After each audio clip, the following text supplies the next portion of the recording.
Selamat pagi, siang atau malam, kami dari kelompok 3 akan menjelaskan tentang hak kekayaan intelektual dan ekonomi kreatif. Anggota kelompok kami terdiri dari Angelique, Raudiel, Salsabila, Anissa, Megarani, Caroline, Merani, Gabriel, Noni, dan Clarissa.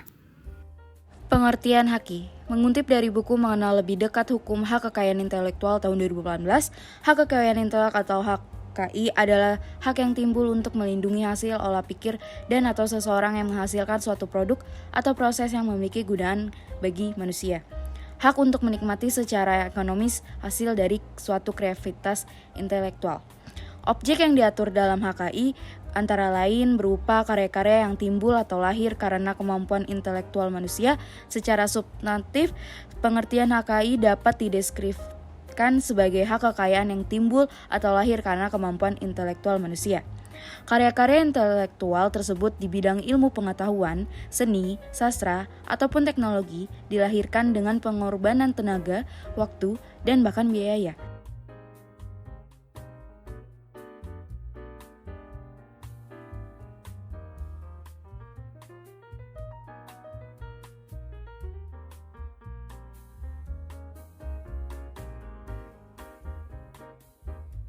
Sejarah HKI, era kebangkitan industri tahun 1400 sampai 1800. HKI pertama kali ada di Venice, Italia tahun 1470. Tahun 1500-an, kerajaan Inggris mulai mengadopsi aturan di bidang paten, yaitu Statute of Monopolies tahun 1623. Era sebelum kemerdekaan tahun 1900, pemerintah kolonial Belanda memperkenalkan perlindungan HKI pada tahun 1844, yaitu menggunakan Undang-Undang Merek 1885, Undang-Undang Paten 1910, dan Undang-Undang Hak Cipta 1912. Indonesia yang dikenal dengan nama Netherlands East Indies telah menjadi anggota Paris Convention tahun 1888, anggota Madrid Convention tahun 1893 sampai 1936, dan anggota Berne Convention tahun 1914. Tahun 1942, saat pendudukan Jepang, semua peraturan perundang-undangan di bidang HKI tersebut tetap berlaku.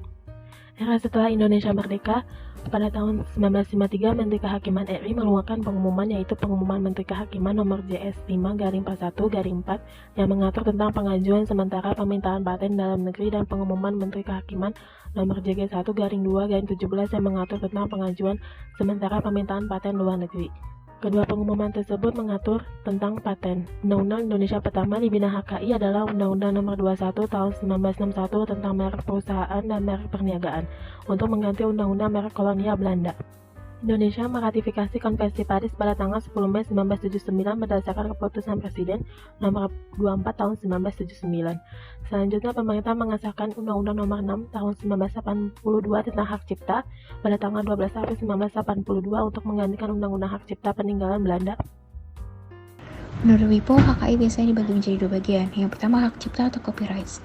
Dalam pasal 1 ayat 1 Undang-Undang Republik Indonesia nomor 19 tahun 2002 tentang hak cipta, hak cipta adalah hak eksklusif bagi pencipta atau penerima hak untuk mengumumkan atau memperbanyak ciptaannya atau memberikan izin untuk itu dengan tidak mengurangi pembatasan-pembatasan menurut peraturan perundang-undangan yang berlaku. Yang kedua, hak kekayaan industri atau industrial property rights. Hak kekayaan industri adalah hak yang mengatur segala sesuatu milik perindustrian, terutama yang mengatur perlindungan hukum.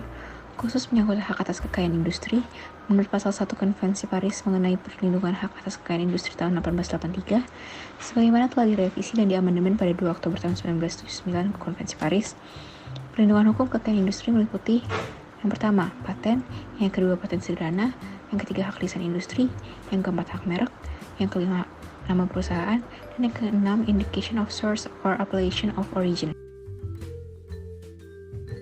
Dasar hukum hak kekayaan intelektual di Indonesia yaitu 1. Undang-Undang Nomor 19 Tahun 2002 diganti oleh Undang-Undang Nomor 28 Tahun 2014 tentang Hak Cipta. Berisi tentang hak cipta, pencipta, perlindungan hak cipta, dan juga ciptaan yang dilindungi. Yang kedua, Undang-Undang Nomor 4 Tahun 2001 tentang paten. Berisi tentang inventor dan juga pemegang hak paten. Yang ketiga, Undang-Undang Nomor 15 Tahun 2001 tentang merek, berisi tentang merek, merek dagang, merek jasa, merek kolektif, dan juga waktu perlindungan merek. Yang keempat, Undang-Undang Nomor 31 Tahun 2000 tentang desain industri, berisi tentang desain industri dan jangka waktu perlindungannya.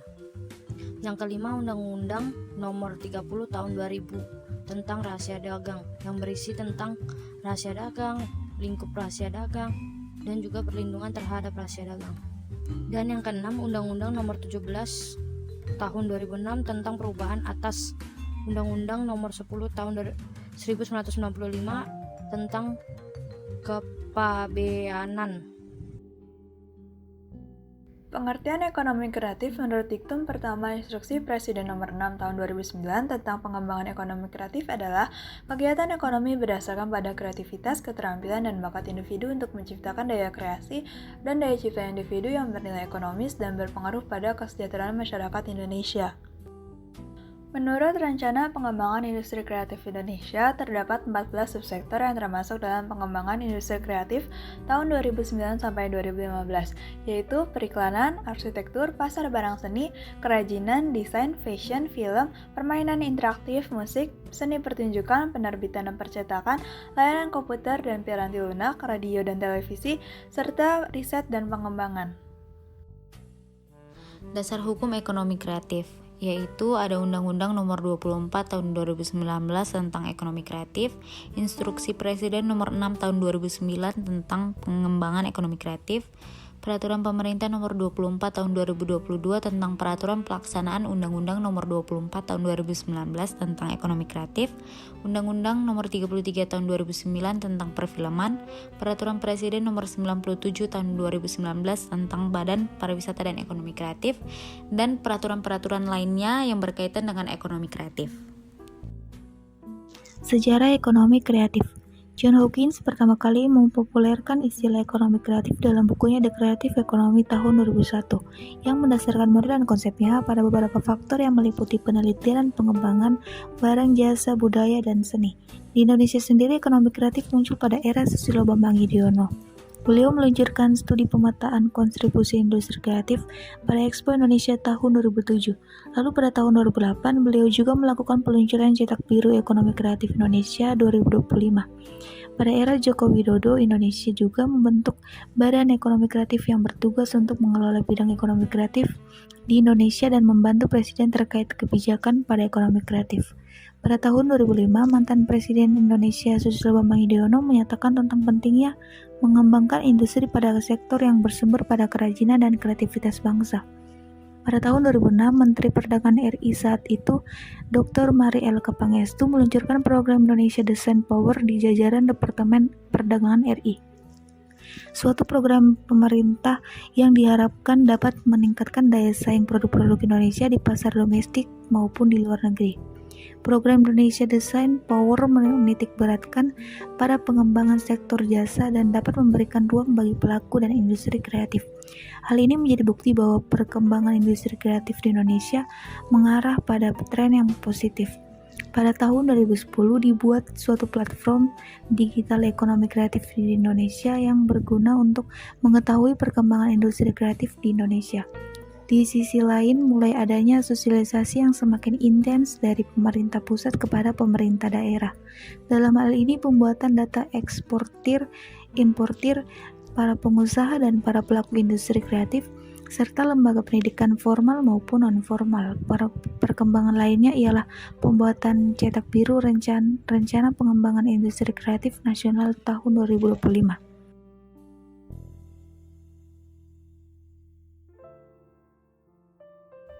Contoh kasus HKI. Kasus Menteri Pertahanan Jerman Karl Theodor zu Guttenberg. Beliau menjiplak langsung tulisan orang lain tanpa ada catatan mengenai sumbernya dan tanpa memberi kutip.